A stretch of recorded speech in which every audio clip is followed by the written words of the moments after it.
So in addition to talking to the people from the government side, including Bagasora and the Army Chief of Staff, you spoke to Paul Kagame.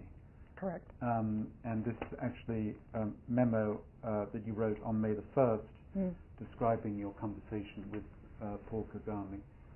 I spoke with him a number of times. It was far more difficult because he was waging war and had he had satellite telephone.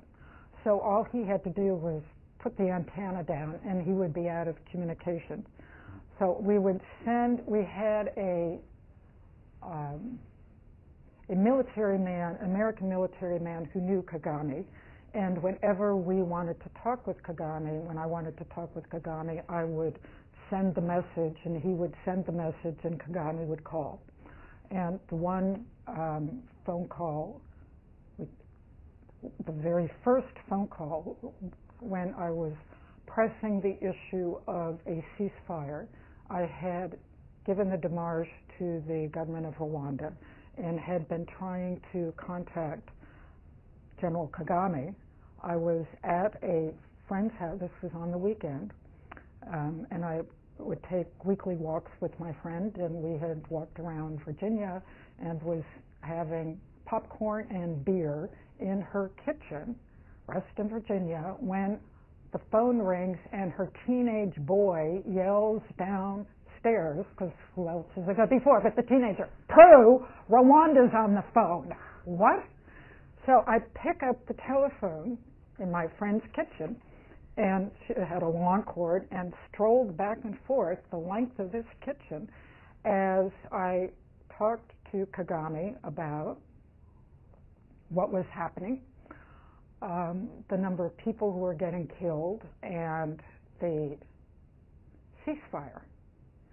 And I mentioned, we had been talking with the government of Rwanda about a ceasefire, and it is our position that you too need to agree to the ceasefire. The only time I ever heard emotion in Paul Kagame's voice ever was when he said, "Madam, they're killing my people." It struck me. Wait a minute, that's right. I'm here in Reston, Virginia, walking back and forth in a modern kitchen, and this man is in a country in which a genocide has taken place, and he sure does have a different perspective. He went on to say a ceasefire would only make it more easy for them to continue the killing. I understood his point, and I recognized it and thought to myself, this is the wrong talking point to be dishing out at this point in time. And I could not, of course, agree with him. I had my brief.